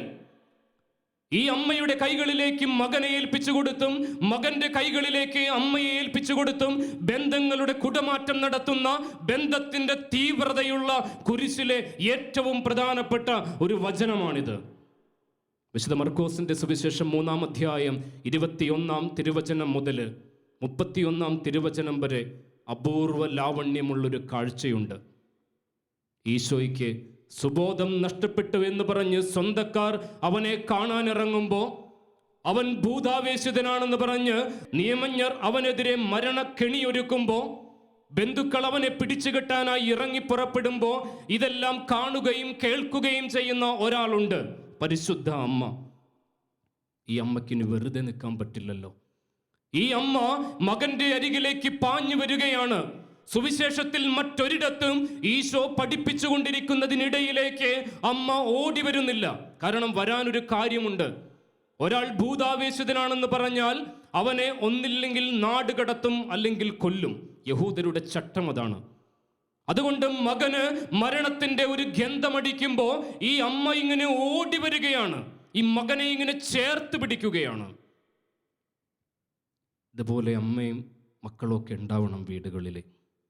ഒരമ്മയും അപ്പനും ഡിവോഴ്സിൻ്റെ വക്കിലാണ്, 2 മുറികളിലാണ് കിടക്കുന്നത്, 3 കുഞ്ഞുങ്ങൾ. അതിലിളയ കുഞ്ഞിൻ്റെ ബർത്ത്ഡേ ആണ്, പിറന്നാൾ. അപ്പം അതിലെ മൂത്ത മക്കൾ ചെന്നൊരു കേക്കൊക്കെ മേടിച്ചു. കേക്ക് കട്ട് ചെയ്യാൻ വേണ്ടി ഈ അപ്പനെയും അമ്മയും 2 ഡോറിൽ ചെന്ന് ഇവരിങ്ങനെ കൊട്ടയാണ്. ഒരു വാതിൽ തുറക്കുന്നില്ല. കുറേ കൊട്ടിക്കഴിഞ്ഞപ്പോൾ അപ്പൻ ഡോറ് തുറന്നു. എന്നിട്ട് അമ്മയെ പിന്നെയും വിളിച്ചു, തുറന്നില്ല. അവസാനം അപ്പനും ഈ 3 മക്കളും കൂടി ഇങ്ങനെ കേക്ക് കട്ട് ചെയ്യണ്. അപ്പം ഈ കേക്ക് മുറിക്കുന്ന കാഴ്ച കണ്ടിട്ടാണ് ഈ മമ്മി വാതിൽ തുറന്നു വരിക. അപ്പം മമ്മിയെ കണ്ടപാട് ചെറിയ കുഞ്ഞിന് ഭയങ്കര സന്തോഷമായി. ഈ കുഞ്ഞ് ഈ മുറിച്ച കേക്കും കത്തിയും അങ്ങനെ തന്നെ കൂട്ടിപ്പിടിച്ച് മമ്മിക്ക് കൊടുക്കാൻ കൊണ്ടുപോവുകയാണ്. അപ്പൊ ഈ കുഞ്ഞിന്റെ മുഖത്ത് നോക്കി ഈ മമ്മി പറഞ്ഞൊരു മറുപടിയുണ്ട്, ആ മനുഷ്യൻ തൊട്ട കത്തിയിൽ ഞാൻ തൊടില്ല, ആ മനുഷ്യൻ മുറിച്ച കേക്ക് ഞാൻ രുചിക്കില്ല. ഈ 2 ഡയലോഗുകൾ. എന്നിട്ട് വേഗം ഇങ്ങനെ ബെഡ്റൂമിലേക്ക് കയറി വാതിൽ ഇങ്ങനെ വലിച്ചടച്ചു വലിയ സ്വരത്തിൽ. ഇനി എങ്ങനെ ഈ കുഞ്ഞ് ആ പിറന്നാളിൻ്റെ സന്തോഷത്തിൽ അമരും? പ്രിയമുള്ളവരെ, നമ്മുടെയൊക്കെ വീടുകളിൽ ഈ ബന്ധം ഉണ്ടോ എന്ന് ചിന്തിക്കേണ്ട രാത്രി കൂടിയാണ്. നിങ്ങളൊക്കെ ഒരേ ഡൈനിങ് ടേബിളിലിരുന്ന് അത്താഴം കഴിക്കുമ്പോഴും, ഒരേ വണ്ടിയിൽ സഞ്ചരിക്കുമ്പോഴും, ഒരേ മാളിലേക്ക് ഷോപ്പിങ്ങിന് പോകുമ്പോഴും, ഇങ്ങനെ തൊട്ട് നടക്കുമ്പോഴും തൊട്ട് കിടക്കുമ്പോഴും നിങ്ങളുടെ ഹൃദയങ്ങൾക്കിടയിൽ കിലോമീറ്ററുകളുടെ അകലങ്ങളുണ്ടോ എന്ന് പരിശോധിക്കേണ്ട ഒരു രാത്രി കൂടിയാണിത്. ബന്ധങ്ങൾ എങ്ങനെയാണ്? ഏലി ഏലി ലാമ സബക്താനി. എൻ്റെ ദൈവമേ, എൻ്റെ ദൈവമേ, എന്തുകൊണ്ട് അങ്ങനെ ഉപേക്ഷിച്ചു? വിശുദ്ധ മത്തായിയുടെ സുവിശേഷം 27-ാം അധ്യായം 46-ാം തിരുവചനം, കുരിശിലെ 4-ാമത്തെ വചനം. ഒറ്റയടിക്ക് കേൾക്കുമ്പോൾ വലിയൊരു വിലാപത്തിൻ്റെ ചുവയുള്ള ഒരു വചനമാണ്. എന്തുകൊണ്ട് എന്നെ ഉപേക്ഷിച്ചു? പക്ഷെ ശരിക്കും അങ്ങനെയല്ല കാര്യം. കാരണം ഇത് 22-ാം സങ്കീർത്തനത്തിൻ്റെ ആദ്യ പകുതിയാണ്. നമ്മൾ വായിച്ചിട്ടുള്ളൊരു സങ്കീർത്തനമാണ്. പരിത്യക്തൻ്റെ രോദനവും പ്രത്യാശയും എന്നാണ് തലക്കെട്ട്. ഈ സങ്കീർത്തനത്തിൻ്റെ ആദ്യ പകുതിയാണ് എന്തുകൊണ്ട് എന്നെ ഉപേക്ഷിച്ചു. പക്ഷെ അതിൻ്റെ അടുത്ത പകുതി ഇങ്ങനെയാണ്: ഞാൻ വിളിച്ചപ്പോൾ ദൈവം എന്നെ അവഗണിച്ചില്ല. ഞാൻ കരഞ്ഞപേക്ഷിച്ചപ്പോൾ എൻ്റെ ദൈവം എൻ്റെ നേരെ മുഖം തിരിച്ചു, എൻ്റെ പ്രാർത്ഥന കേട്ടു. പ്രതീക്ഷയുടെ വചനമാണിത്. ഈ കുരിശിലെ 4-ാമത്തെ വചനം എന്ന് പറയുന്നത് പ്രതീക്ഷയുടെ വചനമാണ്. നമ്മൾ ദാനിയേലിൻ്റെ പുസ്തകത്തിൽ വളരെ സുപരിചിതമായൊരു കാഴ്ചയുണ്ട്, നമുക്കറിയാം. 3-ാം അധ്യായം. അവിടെ ഇങ്ങനെ ദാനിയേലിൻ്റെ 3 കൂട്ടുകാര്, ഷദ്രാഖ്, മെഷാഖ്, അബിനദക്, ഈ 3 പേരെയും ബാബിലോണിയൻ രാജാവ് നബുക്കദ്നേസർ ഇങ്ങനെ 60 മുഴം ഉയരമുള്ള ഒരു സ്വർണ്ണ വിഗ്രഹം, 6 മുഴം വീതിയും 60 മുഴം ഉയരവുമുള്ള ഒരു സ്വർണ്ണ വിഗ്രഹം ഉണ്ടാക്കി. ഈ സ്വർണ്ണ വിഗ്രഹത്തെ ആരാധിക്കാൻ പറഞ്ഞപ്പോ എല്ലാവരും ഇങ്ങനെ താണു വണങ്ങിയപ്പോ ഈ ബാബിലോൺ പ്രവിശ്യയുടെ ചുമതലയുണ്ടായിരുന്ന ഈ 3 യുവാക്കന്മാര് താണു വണങ്ങിയില്ല. അതുകൊണ്ട് രാജാവ് അവരെ എരിയുന്ന തീച്ചൂളയിലേക്ക് എടുത്തിട്ടു. എന്നിട്ട് രാജാവ് പറഞ്ഞു, ഇതിനെ താണു വണങ്ങിയാൽ പുറത്തെടുക്കാം, അല്ലാതെ നിങ്ങളെ രക്ഷിക്കാൻ ആരുമില്ല ഇവിടെ. ഈ 3 മക്കൾ പറയുന്നൊരു മറുപടിയുണ്ട്. 3-ാം അധ്യായം 17-ഉം 18-ഉം തിരുവചനങ്ങളിൽ രേഖപ്പെടുത്തിയിട്ടുണ്ട്. 17-ാം തിരുവചനം ഇങ്ങനെയാണ്: എരിയുന്ന തീച്ചൂളയിൽ നിന്നും ഞങ്ങളെ രക്ഷിക്കാൻ കഴിവുള്ള ഒരു ദൈവം ഞങ്ങൾക്കുണ്ട്. 18-ാം തിരുവചനമാണ് ക്ലാസിക്, ഒരു മാസ്റ്റർ പീസ്. ഇനി അഥവാ ഈ ദൈവം ഈ തീച്ചൂളയിൽ നിന്ന് ഞങ്ങളെ രക്ഷിച്ചില്ലെങ്കിലും ഞങ്ങൾ വേറെ ആരെയും ആരാധിക്കുകയില്ല. പ്രിയമുള്ളവരെ, ജീവിതത്തിൽ ഈ എരിയുന്ന തീച്ചൂളകളുടെ നടുവിൽ കിടക്കുമ്പോൾ, പ്രത്യേകിച്ച് ഈ കൊറോണയുടെയൊക്കെ ബാക്ക്ഗ്രൗണ്ടിൽ, സാമ്പത്തിക പ്രാരാബ്ധതകൾ, ജോലി സ്ഥിരതയില്ലായ്മ, വിദേശയാത്രകൾ റദ്ദാക്കപ്പെടൽ, കടങ്ങൾ, രോഗങ്ങൾ, വിഷമങ്ങൾ, സങ്കടങ്ങൾ, ഇങ്ങനെയുള്ള തീച്ചൂളകളുടെ ഇടയിൽ കടന്ന് എരിഞ്ഞുകൊണ്ടിരിക്കുമ്പോൾ എനിക്കെന്നെ രക്ഷിക്കാൻ കഴിവുള്ള ഒരു ദൈവമുണ്ട്. ഇനി ഞാൻ രക്ഷപ്പെട്ടില്ലെങ്കിലും ദൈവത്തെ ഞാൻ ആരാധിക്കും. അങ്ങനെയൊക്കെ പറയാൻ പറ്റുമോ? രാജാവ് നോക്കുമ്പോൾ കാണുന്ന കാഴ്ച, ഈ 3 ചെക്കന്മാരും കൂടി തീയുടെ ഇടയിൽ പാട്ടും പാടി നടക്കുകയാണ്. അപ്പോൾ രാജാവ് വേറൊരു കാഴ്ച കൂടി കണ്ടു, 4-മതൊരുവൻ. രാജാവ് പെട്ടെന്നെഴുന്നേറ്റു. വചനം പറയുന്നത് ഇങ്ങനെയാണ്: ഈ കാഴ്ച കണ്ടിട്ട് രാജാവ് ഇരിക്കുന്ന ഇരത്ത് നിന്ന് പിടഞ്ഞെഴുന്നേറ്റിട്ട് ചോദിച്ചു, ആരാണ് ആ 4-മൻ? കാഴ്ചയിൽ ഒരു ദൈവകുമാരനെ പോലെ ഇരിക്കുന്നു. പ്രിയമുള്ളവരെ, ഈ 4-മൻ ഇറങ്ങി വരും. 4-മൻ ദൈവദൂതന്മാർ. പ്രിയമുള്ളവരെ, നിങ്ങളുടെ ജീവിതത്തിൽ ഈ ഒരു കാലഘട്ടത്തിൽ കടങ്ങളാകട്ടെ, രോഗങ്ങളാകട്ടെ, കുഞ്ഞില്ലാത്ത അവസ്ഥയാകട്ടെ, ഏതെങ്കിലും തരത്തിലുള്ള മൗന നൊമ്പരങ്ങളാകട്ടെ, കടന്നു പോകുമ്പോൾ ഈ 4-മത് ഈശോ കുരിശിൽ കിടന്ന് പറഞ്ഞ ഈ വചനം, അതിൻ്റെ ഉള്ളർത്ഥം പ്രതീക്ഷയുടെ വചനമാണ്. നിങ്ങൾ വിളിക്കുമ്പോൾ വിളി കേൾക്കുന്നൊരു ദൈവം നിങ്ങൾക്കുണ്ട്. എനിക്ക് ദാഹിക്കുന്നു. വിശുദ്ധ യോഹന്നാൻ്റെ സുവിശേഷം 19-ാം അധ്യായം 28-ാം തിരുവചനം, കുരിശിലെ 5-ാം തിരുവചനമാണ്. ഒരിക്കൽ മീറ കലർത്തിയ വീഞ്ഞ് വേണ്ടെന്ന് പറഞ്ഞ ക്രിസ്തു എന്തുകൊണ്ടാണ് വീണ്ടും ദാഹിക്കുന്നു എന്ന് പറയുന്നത്? ഇത് വരാനിരിക്കുന്ന മിശിഹായെക്കുറിച്ചുള്ളൊരു പ്രവചനത്തിൻ്റെ പൂർത്തീകരണത്തിന് വേണ്ടിയാണ്. സങ്കീർത്തനങ്ങളുടെ പുസ്തകം 69-ാം അധ്യായം 21-ാം തിരുവചനത്തിൽ നമ്മൾ വായിക്കുന്നുണ്ട്, എനിക്ക് ദാഹിച്ചപ്പോൾ അവരെനിക്ക് വിനാഗിരി തന്നു. അവിടെ ഇരുന്ന വിനാഗിരി നീർപ്പഞ്ഞിയിൽ മുക്കി ഹീസോപ്പ് ചെടിയുടെ തണ്ടിൽ വെച്ച് കൊടുക്കുമ്പോൾ അവൻ്റെ ദാഹം ശമിച്ചു. ബിഷപ്പ് ഫുൾട്ടൻ ജീഷ്യൻ പറയുന്നത് ഇങ്ങനെയൊരു വ്യത്യസ്തമായ വരിയാണ്. It is not the thirst for earthly drink, but it is the thirst for love. ഇത് സ്നേഹത്തിന് വേണ്ടിയുള്ള തമ്പുരാന്റെ ദാഹമാണ്. ഈ കുരിശിൽ കിടന്നുകൊണ്ട് ക്രിസ്തു ആഗ്രഹിക്കുന്നത് നമ്മുടെ സ്നേഹമാണ്, ദൈവത്തോടും മനുഷ്യരോടുമുള്ള സ്നേഹം. ഈ ഞായറാഴ്ചകളിൽ പള്ളിയിൽ സഹായിക്കാൻ പോയിരുന്നൊരു കാലമുണ്ട്, അച്ഛനാകുന്നതിന് മുമ്പ്. കേരള കർണാടക ബോർഡറിലുള്ളൊരു പള്ളിയിൽ പോയി. ഈ പള്ളിയുടെ അടുത്ത് ഒരു വീടുണ്ട്, 2 ചെറിയ പെൺകുട്ടികൾ. അതിൽ ഈ ഇളയ പെൺകുട്ടിയെ കാണാൻ നല്ല മിടുക്കിയ, സുന്ദരിയ. അതുകൊണ്ട് തന്നെ ആരൊക്കെ വീട്ടിലേക്ക് വന്നാലും ഇവളെ ഇങ്ങനെ എടുത്തുയർത്തും, അവളുടെ കവിള തുമ്മ കൊടുക്കും, അവൾക്ക് പൊട്ടുകുത്തി കൊടുക്കും. ഇതൊക്കെ കാണുമ്പോൾ കാണാൻ അത്രയ്ക്ക് ചേലില്ലാത്ത ഒരു മൂത്ത മകള് ഈ വാതിലിൻ്റെ ഇങ്ങനെ ഇടയിലിങ്ങനെ പലപ്പോഴും ഒതുങ്ങി നിൽക്കുന്നത് കണ്ട് അവളോട് കുറേ വർത്തമാനം പറഞ്ഞിട്ടുണ്ട്. ഒരു ദിവസം ശനിയാഴ്ച വൈകുന്നേരം പള്ളിയിലേക്ക് പോകുമ്പോൾ ഇവളിങ്ങനെ ഗേറ്റിൽ കാത്തു നിൽക്കുകയാണ്. ചെറിയ മകളാണ്. അവളിങ്ങനെ പറഞ്ഞു, എന്നെ അച്ഛനെന്നാണ് വിളിക്കുക. ആ സമയത്ത് അച്ഛനായിട്ടില്ല. അച്ഛനോട് എനിക്കൊരു സ്വകാര്യം പറയാനുണ്ട്. അപ്പോൾ ഞാനിങ്ങനെ തല കുമ്പിട്ടു. അപ്പോൾ ഈ ചെറിയ മകള് ചോദിച്ചു, അച്ഛാ, ഞാൻ കറുത്ത നിറമുള്ളവളാണോ? എനിക്ക് പെട്ടെന്ന് കാര്യം പിടുത്തം കിട്ടി. ഞാൻ പറഞ്ഞു, ആര് പറഞ്ഞു? മോളൊരു സുന്ദരി കുട്ടിയല്ലേ? പക്ഷേ ഈ ചെറിയ പെൺകുട്ടിയുടെ പിന്നീട് വന്ന ചോദ്യങ്ങൾ ഇങ്ങനെയൊക്കെ ആയിരുന്നു. പിന്നെ എന്തുകൊണ്ടാണ് എന്നെ മാത്രം ആരും ഇങ്ങനെ എടുത്തുയർത്താത്തത്? എന്തുകൊണ്ടാണ് എൻ്റെ മാത്രം കവിളിൽ ആരും മുത്തം തരാത്തത്? എന്തുകൊണ്ടാണ് എനിക്ക് മാത്രം ആരും പൊട്ടുകുത്തി തരാത്തത്? ഒരു കൊച്ചു വായിൽ നിന്ന് വന്ന വലിയ ചോദ്യങ്ങളാണ്. എന്തുത്തരം കൊടുക്കും നമ്മൾ? പ്രിയമുള്ളവരെ, ഇതുപോലെയുള്ള ചോദ്യങ്ങളുമായിട്ട് ഒരു വീട്ടിൽ കഴിയുന്ന അനേകം പേരുണ്ട്. ഈ സ്നേഹത്തിന് വേണ്ടി കൊതിക്കുന്നവര്, സ്നേഹിക്കുന്നതിന് വേണ്ടി കൊതിക്കുന്നവര്. പ്രിയമുള്ളവർ, ഈ 5-ാമത്തെ വചനം ശരിക്കും നമ്മുടെ വീടുകളിലേക്കൊക്കെ ഇങ്ങനെ കൊണ്ടുവരണം. ശരിക്കും നമ്മുടെയൊക്കെ വീടിൻ്റെ മുറികൾക്കുള്ളിൽ ഈ സ്നേഹം കൊതിക്കുന്നവര്, സ്നേഹത്തിൻ്റെ ഒരു വാക്ക്, ആശ്വാസത്തിൻ്റെ ഒരു വാക്ക് കേൾക്കാൻ കൊതിക്കുന്നവരുണ്ട്. ഈ രാത്രിയിൽ നിങ്ങളുടെ വീട്ടിൽ തൊട്ടടുത്ത മുറിയിലൊക്കെ ഉണ്ടാവും. ശരിക്കും ഒന്ന് ശ്രദ്ധിച്ചാൽ മതി. ഈ പട്ടം കിട്ടുന്ന സമയത്ത് പുത്തൻ കുർബാന ചൊല്ലിക്കഴിഞ്ഞപ്പോൾ ഞങ്ങളിങ്ങനെ ഒരു താങ്ക്സ് കാർഡ് അടിക്കും, വന്ന ഗസ്റ്റിനൊക്കെ എല്ലാവർക്കും കൊടുക്കാൻ വേണ്ടി. അപ്പം അന്ന് ഞാൻ അടിച്ച ഒരു വചനം ഈ പത്രോസിൻ്റെ ഒരു വചനമായിരുന്നു. Lord, you know everything, you know that I love you. കർത്താവേ, നിനക്ക് എല്ലാം അറിയാം, ഞാൻ നിന്നെ സ്നേഹിക്കുന്നുവെന്നും നിനക്കറിയാമല്ലോ.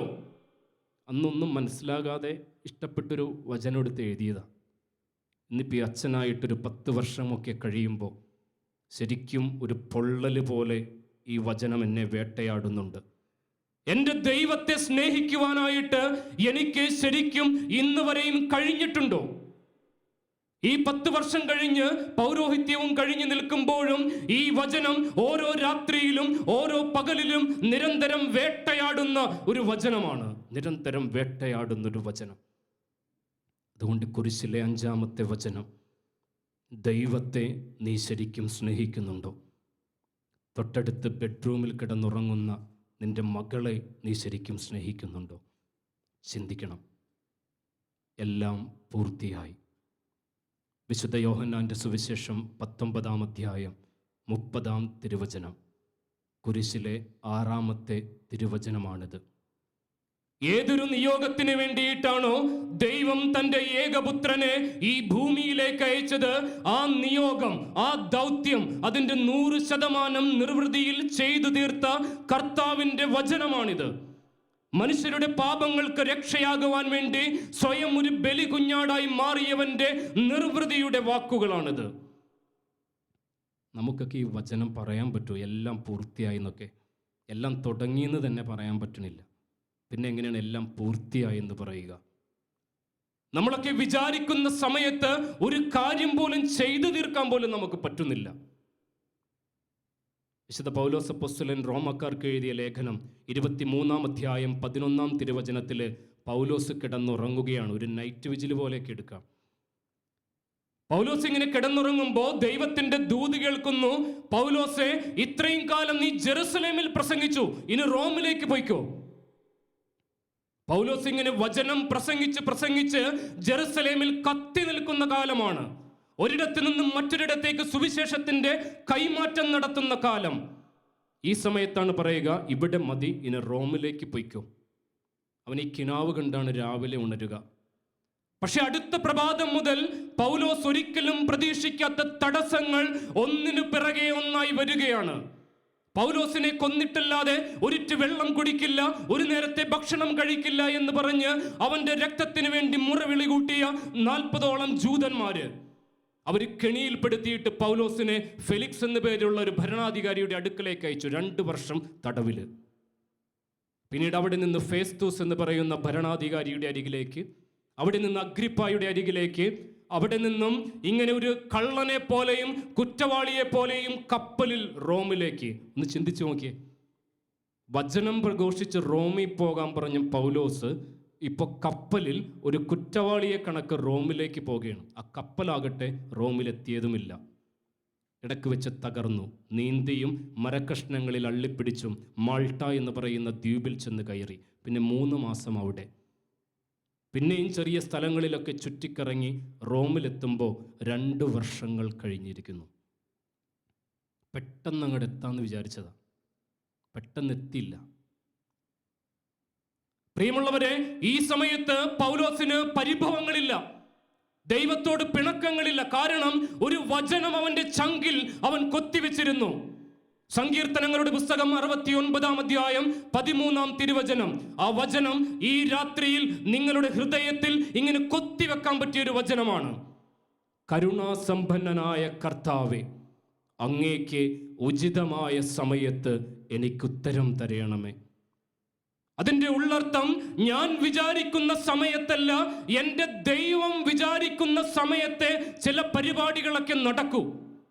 കഴിഞ്ഞ വർഷം മാർച്ച് ഏപ്രിൽ മാസത്തിൽ ഒരു പെൺകുട്ടി, അവളിങ്ങനെ വിദേശത്തേക്ക് പോകാൻ കഷ്ടപ്പെട്ട് പഠിച്ച് പലതവണ എക്സാം എഴുതി അങ്ങനെ പാസ്സായതാണ്. പോകാൻ ഒരുങ്ങി നിൽക്കുകയാണ്. മെയ്യിൽ ജോലിക്ക് കയറണമായിരുന്നു. ആ സമയത്താണ് കൊറോണ, ലോക്ക്ഡൗൺ. ഇവളിങ്ങനെ അക്ഷരാർത്ഥത്തിൽ കുറേ കഷ്ടപ്പെട്ട് പണവും ചെലവഴിച്ച് അവളിങ്ങനെ ആകെ കടുത്ത ഡിപ്രഷനിലായിപ്പോയി പെൺകുട്ടി. അവൾ പിന്നെ ആരോടും മിണ്ടാട്ടമൊന്നുമില്ല. അവൾ ബെഡ്റൂമിൽ കയറും. അവൾ വളരെ മൊബൈൽ ഫോണിനൊക്കെ വളരെ അഡിക്റ്റഡ് ആയിരുന്നു. വാട്സാപ്പ്, ഫേസ്ബുക്ക്, ഇൻസ്റ്റഗ്രാം എല്ലാത്തിലും. പക്ഷെ പിന്നീട് ഇവിടെ ഈ മൊബൈൽ ഫോണൊക്കെ മാറ്റിവെച്ച് ഇടയ്ക്ക് മാത്രം ഈ റൂമിൽ നിന്ന് പുറത്തു വരും, എന്തെങ്കിലും കഴിക്കും, വീണ്ടും മുറിയുടെ ഉള്ളിൽ കയറി ഒരു മൗനിയെ പോലെ. അതിനിടയിൽ ഏതോ ഒരു രാത്രിയിൽ വെളിപാട് കിട്ടി. ഇവളി ബൈബിൾ ഇങ്ങനെ തുറന്നു വായിക്കാൻ തുടങ്ങി. പെട്ടെന്നൊരു വചനം ക്യാച്ച് ചെയ്തു ഇവളെ. യാക്കോബ് എഴുതിയ ലേഖനം 4-ാം അധ്യായം 8-ാം തിരുവചനം. ദൈവത്തോട് ചേർന്ന് നിൽക്കുവിൻ, ദൈവം നിങ്ങളോടും ചേർന്ന് നിൽക്കും. ഈ വചനം അവൾക്ക് വല്ലാത്തൊരു പ്രകാശം ആ ഇരുട്ടിൻ്റെ രാവുകളിൽ നൽകി, ആ രാത്രികളിൽ നൽകി. പിന്നീട് ഈ പെൺകുട്ടി നിരന്തരം ബൈബിൾ വായിക്കാൻ തുടങ്ങി, ഓൺലൈനിലൂടെയുള്ള ദിവ്യബലിയിൽ പങ്കുകൊള്ളാൻ തുടങ്ങി, യൂട്യൂബിലൂടെയുള്ള വചന പ്രഘോഷണങ്ങളിൽ പങ്കുകൊള്ളാൻ തുടങ്ങി. ഈ വരുന്ന മെയ് മാസത്തിൽ അവൾ പോകാൻ ഉദ്ദേശിച്ചിരുന്ന സ്ഥലത്ത് നിന്ന് വേറെയൊരു രാജ്യത്തേക്ക് അവൾക്ക് ജോലി റെഡിയായി. 2020 മെയ് മാസത്തിൽ പറഞ്ഞു വെച്ച സാലറിയേക്കാൾ 2 ഇരട്ടിയുണ്ട് ഈ മെയ് മാസം മുതൽ. പ്രിയമുള്ളവരെ, നമ്മൾ വിചാരിക്കുന്ന സമയത്ത് പല കാര്യങ്ങളും നടന്നിട്ടില്ല. പെട്ടെന്നൊരു വീട് വെക്കാമെന്ന് കരുതി, പെട്ടെന്ന് വിദേശത്തേക്ക് പോകാമെന്ന് കരുതി, പെട്ടെന്നൊരു വണ്ടി മേടിക്കാമെന്ന് കരുതി, പെട്ടെന്നൊരു കല്യാണം നടത്താമെന്ന് കരുതി, ഒന്നും നടന്നില്ല. പെട്ടെന്ന് നടന്നില്ലെന്ന് മാത്രമല്ല, പെട്ടെന്നൊരു വൈറസ് നമ്മെ പൂട്ടിയും കളഞ്ഞു. ഗേറ്റ് പോലും തുറക്കാൻ പറ്റിയില്ല. പ്രിയമുള്ളവരെ, എല്ലാം പൂർത്തിയായെന്ന് കുരിശി കടന്ന് പറഞ്ഞ തമ്പുരാൻ നമ്മളൊക്കെ എന്തെങ്കിലും തുടങ്ങിയിട്ടുണ്ടോ ശരിക്കും? അതുകൊണ്ട് ഒരു കുടുംബനാഥൻ എന്ന നിലയിൽ, ഒരു കുടുംബനാഥ എന്ന നിലയിൽ, ഒരു ഭാര്യ എന്ന നിലയിൽ, ഒരു യുവാവ് എന്ന നിലയിൽ, ഒരു മകൾ എന്ന നിലയിൽ ചെയ്തു തീർക്കാൻ ഇനിയുമുണ്ട് ഒത്തിരിയേറെ കാര്യങ്ങൾ. അതുകൊണ്ട് ഈ വചനം ഒന്ന് ചങ്കി കയറ്റിയേക്കണം. പിതാവേ, അങ്ങയുടെ കരങ്ങളിലേക്ക് എൻ്റെ ആത്മാവിനെ ഞാൻ സമർപ്പിക്കുന്നു. കുരിശിലെ 7-ാമത്തെയും അവസാനത്തെയും വചനം, ലൂക്കായുടെ സുവിശേഷം 23-ാം അധ്യായം 46-ാം തിരുവചനമാണിത്. ഇത് ഓരോ യഹൂദ സ്ത്രീയും രാത്രിയിൽ കുഞ്ഞുമക്കളെ കിടത്തിയുറക്കുന്നതിന് മുമ്പ് മടിയിലിരുത്തി മനപ്പാഠം ചൊല്ലാൻ പഠിപ്പിക്കുന്നൊരു പ്രാർത്ഥനയാണ്. ഈശോ മരണത്തിലേക്ക് പ്രവേശിക്കാൻ പോകുന്നതിന് മുമ്പ് ഈ പ്രാർത്ഥന ചൊല്ലിയിട്ടാണ് മരിക്കുന്നത്. ഒരു കുഞ്ഞിനെ കണക്ക്, ഒരു കുഞ്ഞുറങ്ങുന്ന പോലെ. ഈ വചനത്തിൻ്റെ കാതൽ എങ്ങനെയാണ്? നമ്മുടെ ജീവിതം മുഴുവനും ഈ ദൈവത്തിലേക്ക് ഇങ്ങനെ കാഴ്ചവെക്കണം. നിങ്ങളുടെ കൊച്ചു കിനാവുകൾ, കുഞ്ഞാഗ്രഹങ്ങൾ, കുഞ്ഞാകുലതകൾ ഈ ദൈവത്തിലേക്ക് ചേർത്ത് വെക്കാൻ പറ്റണം. ഈ സെമിനാരി പഠിക്കുന്ന സമയത്ത് 2005 അപ്പോൾ ഒരു ചങ്ങാതിയോട് പറഞ്ഞു, അഗ്നിച്ചിറകുകൾ എന്ന് പറയുന്ന കലാമിൻ്റെ പുസ്തകം വായിച്ചു കഴിഞ്ഞപ്പോൾ വെറുതെ പറഞ്ഞാണ്, ഈ കലാമിനെ ഒന്ന് നേരിട്ട് കാണാൻ തോന്നണം, അല്ലെങ്കിൽ ദൂരെ നിന്നെങ്കിലും ഈ പ്രസംഗം കേൾക്കാൻ തോന്നണം. അപ്പോൾ അവൻ എന്നെ കളിയാക്കിയിട്ട് പറഞ്ഞു, ഈ സെമിനാരിയുടെ മതിൽക്കെട്ടിൽ നിന്ന് തന്നെ വല്ലപ്പോഴാണ് പുറത്തു പോണത്, ഇനിയാണിപ്പോൾ കലാമിനെ കാണണമെന്ന് ഒരാളുടെ ആഗ്രഹം. കൂട്ടുകാരൊക്കെ ശരിക്കും ഞാനും ഇച്ചിരി ചമ്മി. പക്ഷെ ഞാൻ ഇങ്ങനെ ഇടയ്ക്ക് ഒരു ആഗ്രഹം ഉള്ളിലുണ്ടായിരുന്നു. ഒരു 10 വർഷങ്ങൾ കഴിഞ്ഞു. 2015 അന്ന് ലൂർദ് ഹോസ്പിറ്റലിൽ അസിസ്റ്റൻറ്റ് ഡയറക്ടറായിട്ട് ശുശ്രൂഷ ചെയ്യുന്ന കാലം. ലൂർദ് ഹോസ്പിറ്റലിൻ്റെ ഗോൾഡൻ ജൂബിലി ആഘോഷത്തിന് ചീഫ് ഗസ്റ്റായിട്ട് വിളിച്ചത് മുഖ്യമന്ത്രിയെയാണ്. അപ്പോൾ ഇങ്ങനെ ഡയറക്ടർ ബോർഡിൽ എല്ലാവരും ഉണ്ട്. ഡയറക്ടർ എന്നോട് പറഞ്ഞു, അച്ഛനായിരിക്കും പ്രോഗ്രാം കോർഡിനേറ്റർ. അപ്പോൾ മനസ്സോടെ ഞാൻ ചെന്നിട്ട് കുറച്ച് നാളെ ആയിട്ടുള്ളൂ അവിടെ. വലിയ ഇഷ്ടമൊന്നും ഉണ്ടായില്ല ഇങ്ങനെ പ്രോഗ്രാമൊക്കെ കോർഡിനേറ്റ് ചെയ്യാൻ. എങ്കിലും ഒരു വിധത്തിലൊക്കെ സമ്മതിച്ചു. പെട്ടെന്ന് വേറെ ഒരു മീറ്റിംഗ് അച്ഛൻ അർജൻറ്റായിട്ട് വിളിച്ചു. എന്നിട്ട് പറഞ്ഞു, നമ്മളുടെ ഈ ഗോൾഡൻ ജൂബിലി ആഘോഷങ്ങൾ ഇനാഗ്രേറ്റ് ചെയ്യുന്നത് ചീഫ് മിനിസ്റ്റർ അല്ല, മുൻ രാഷ്ട്രപതിയായ അബ്ദുൽ കലാമാണ്. എനിക്കിങ്ങനെ ആ വാർത്ത ഞാൻ എത്ര വർഷം കേട്ടെന്ന് എനിക്ക് തന്നെ ശരിക്കും ഇപ്പോൾ ഓർമ്മയില്ല. ഒരു സ്വപ്നത്തിലേക്ക് വാതിൽ തുറക്കുന്ന ഒരു വാർത്ത. ഞാൻ പിന്നെ അച്ഛൻ്റെ അടുത്തെന്ന് പറഞ്ഞു, അച്ഛാ ദയവ് ചെയ്ത് ഇനി ഈ പ്രോഗ്രാം കോർഡിനേറ്റർ സ്ഥാനത്ത് നിന്ന് മാറ്റിത്തരണം, എനിക്ക് ഈ പ്രസംഗമൊക്കെ ഒന്ന് കേൾക്കണം, ശരിക്കൊന്ന് കാണണം. പക്ഷെ അച്ഛൻ സമ്മതിച്ചില്ല. അങ്ങനെ ആ ദിവസം വന്നെത്തി. എനിക്ക് വലിയ ടെൻഷൻ, കാരണം വലിയ ആയിരക്കണക്കിന് ആളുകൾ ഇങ്ങനെ കൂടി വരികയാണ് ഈ മനുഷ്യനെ ഒരു നോക്കൊന്ന് കാണാൻ വേണ്ടി. അങ്ങനെ ആ ദിവസം വന്നെത്തി. ഒരു സിനിമ സ്റ്റൈലിലാണ് ഈ മനുഷ്യൻ വന്നിറങ്ങുക. കുറച്ച് ബോഡി ഗാർഡ്സൊക്കെ ഉണ്ട്, വലിയ പന്തൽ. അപ്പോൾ പ്രോഗ്രാം കോർഡിനേറ്റർ ആയത് കാരണം കുറച്ച് ബാക്കിലൂടെയൊക്കെ നടക്കാനൊക്കെ പറ്റി. നമ്മളിങ്ങനെ ഒരു ആരാധന പോലെ നോക്കിക്കൊണ്ടിരിക്കുകയാണ്. അപ്പോൾ സ്റ്റേജിൽ പരിപാടികളൊക്കെ കഴിഞ്ഞു, എല്ലാവരും പന്തലിൽ നിന്ന് പോയി. അപ്പോൾ ഞാൻ ആ പ്രസംഗം റെക്കോർഡ് ചെയ്തെടുത്തിട്ടുണ്ടായിരുന്നു. അപ്പോൾ പന്തലിലിരുന്ന് ഈ പ്രസംഗം കേട്ടുകൊണ്ടിരിക്കുകയാണ്. പെട്ടെന്ന് എന്നോട് ആരോ വന്ന് വിളിച്ചിട്ട് പറഞ്ഞു, ഡയറക്ടറച്ഛൻ വിളിക്കുന്നു. അപ്പോൾ എനിക്ക് തോന്നി എന്തോ പാളീച്ച പറ്റിയിട്ടുണ്ട് ചെയ്ത ഒരു കാര്യത്തിൽ. ഡയറക്ടറച്ഛൻ ഇത്തിരി സ്ട്രിക്റ്റായിട്ടുള്ള ആളാണ്, സ്നേഹമൊക്കെ ഉണ്ട്, സ്ട്രിക്റ്റാണ്. ഞാൻ വേഗം പേടിയോടുകൂടി ചെല്ലുമ്പോൾ അച്ഛൻ ഒരു കാര്യം പറഞ്ഞു. അത് നടന്ന സംഭവം ഇതാണ്. സ്റ്റേജിൽ ഞങ്ങളുടെ ഗോൾഡൻ ജൂബിലി ഒരു കുഞ്ഞ് സൊവനീർ ഉണ്ടായിരുന്നു. അപ്പോൾ സൊവനീറിൻ്റെ പുറകിൽ സ്നേഹ എന്ന് പറയുന്ന ഒരു കൊച്ചു മകളെക്കുറിച്ച് ഒരു 4-5 വരി കവിത എഴുതിയിട്ടുണ്ടായിരുന്നു. ഈ മകളെന്ന് പറയുന്നത് ഇങ്ങനെ മരണത്തെ കാത്തുകിടന്ന ഒരു പെൺകുട്ടിയാണ്. ലൂർദിലുണ്ടായിരുന്ന കൊച്ചിയും കുമ്പളങ്ങിയും ഒരേപോലെ ഈ മകൾക്ക് വേണ്ടി പ്രാർത്ഥിച്ചിരുന്നു. രക്ഷപ്പെടില്ലെന്ന് ഏതാണ്ട് എല്ലാവർക്കും ഉറപ്പുള്ളൊരു മകൾ. ഞാനും ഓഫീസ് ടൈം കഴിയുമ്പോൾ ഇവളുടെ മുറി പോകും, ഇടയ്ക്ക് കാണും. ഇവളിങ്ങനെ കടലാസുകൾ കൊണ്ട് കമ്മലുകൾ ഉണ്ടാക്കും, പടം വരക്കും, കുറേ തമാശകൾ പറയും. ഞാനും ഇവൾക്ക് വേണ്ടി കുറേ പ്രാർത്ഥിച്ചു. പക്ഷേ എല്ലാവരും പ്രതീക്ഷിച്ചതുപോലെ ഒരു രാത്രി അവൾ പോയി. ഈ കുഞ്ഞ് കുട്ടിയെ ഓർത്തുകൊണ്ട് ഒരു 4-5 വരികൾ കുറിച്ചിട്ടുണ്ടായിരുന്നു. അപ്പോൾ ഈ കലാം സ്റ്റേജിലിരുന്നിട്ട് ഡയറക്ടർ അച്ഛനോട് ചോദിച്ചു, ഈ കൊച്ചാരാണെന്ന് ചോദിച്ചു. അപ്പോൾ ഇങ്ങനെ അച്ഛൻ ഡീറ്റെയിൽ ആയിട്ട് പറഞ്ഞു. അപ്പോൾ ഇതാരാ എഴുതിയതെന്ന് ചോദിച്ചു. അപ്പം അച്ഛൻ പറഞ്ഞു, ഇവിടെയുള്ളൊരു അച്ഛനാണ്. അപ്പം അതിനുശേഷം ഡയറക്ടർ അച്ഛൻ ഈ കലാമിനെ എന്നെ കാണിക്കാൻ വേണ്ടി വിളിപ്പിച്ചേക്കണേണ്. ഇതൊന്നും അറിയാതെയാണ് ഞാൻ ചെല്ലണത്. എനിക്കിത് അച്ഛൻ പറഞ്ഞു കേട്ടിട്ട് എന്താണ് ചെയ്യേണ്ടതെന്ന് പോലും അറിയാൻ പാടില്ല. വിറച്ചാ ചെന്നത് ശരിക്കും. ഒരു ചെറിയ മനുഷ്യൻ ഇങ്ങനെ കുറച്ച് നേരം എന്നെ സൂക്ഷിച്ച് നോക്കി. പിന്നീട് അതിനുശേഷം ആ കവിതയുടെ ഇങ്ങനെ ചുറ്റിലും കറുത്ത മഷി കൊണ്ടൊരു വട്ടം വരച്ചു. വെരി ഗുഡ് എന്ന് എഴുതി. ഞാനിതിങ്ങനെ നോക്കി നിൽക്കുകയാണ്. വേറെ ഇങ്ങനെ അധികമൊന്നും പറഞ്ഞൊന്നുമില്ല. അപ്പം എല്ലാവരും ഇങ്ങനെ നോക്കി നിൽക്കുന്ന ഒരു മുഹൂർത്തം. ലോകം മുഴുവൻ കാണാൻ ആഗ്രഹിച്ച, കേൾക്കാൻ ആഗ്രഹിച്ച, അതിലുപരി 10 വർഷത്തിന് മുമ്പ് ദൂരെ നിന്നെങ്കിലും ഒരു വാക്ക് കേൾക്കാനും ഒന്ന് കാണാനും ഞാൻ കൊതിച്ച ഈ ഒരു മനുഷ്യൻ്റെ കയ്യൊപ്പം കയ്യിൽ പിടിച്ചു നിന്നപ്പോൾ അന്നെനിക്കൊരു കാര്യം മനസ്സിലായി. ദൈവം നമ്മുടെ കൊച്ചു കിനാവുകൾ പോലും കവർന്നെടുക്കുന്നുണ്ട്. ദൈവം നിങ്ങളുടെ കൊച്ചു കിനാവുകൾ പോലും കവർന്നെടുക്കും.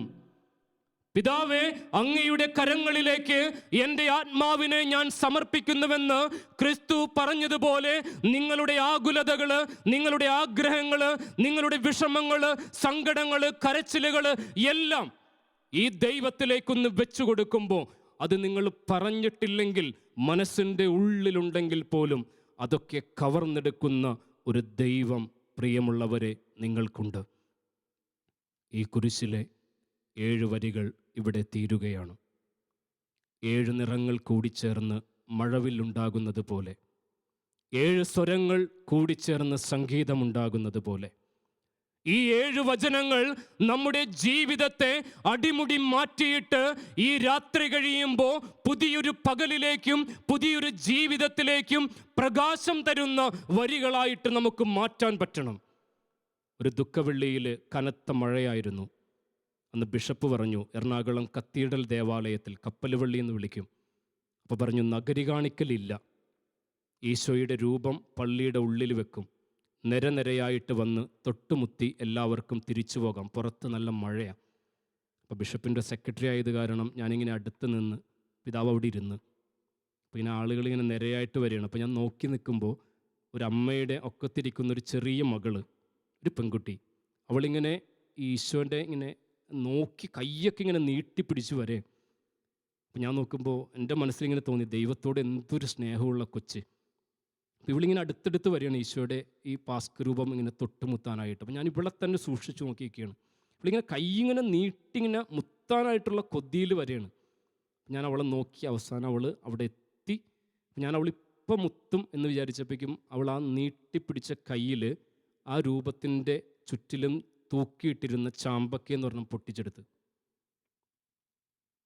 തിരിച്ചറിയില്ലാത്തൊരു കൊച്ചല്ലേ. അപ്പം അവളുടെ നോട്ടം മുഴുവൻ ആ ചാമ്പക്കയിലായിരുന്നു. പ്രിയമുള്ളവരെ, ഈ 7 വചനങ്ങളൊക്കെ കേട്ട് കഴിയുമ്പോൾ തിരിച്ചറിവുള്ള നമ്മുടെ കൈകൾ നീളുന്നത് എവിടേക്കായിരിക്കും? ആമേൻ.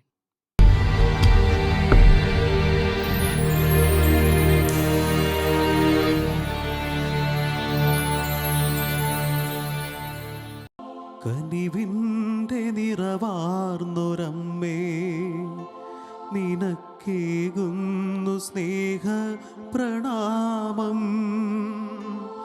കനിവിൻ്റെ നിറവാർന്നൊരമ്മേ, നിനക്കേകുന്നു സ്നേഹ പ്രണാമം. കാരുണ്യക്കടലാകുമമ്മേ, നിനക്കായിരം സ്തോത്രഗീതം.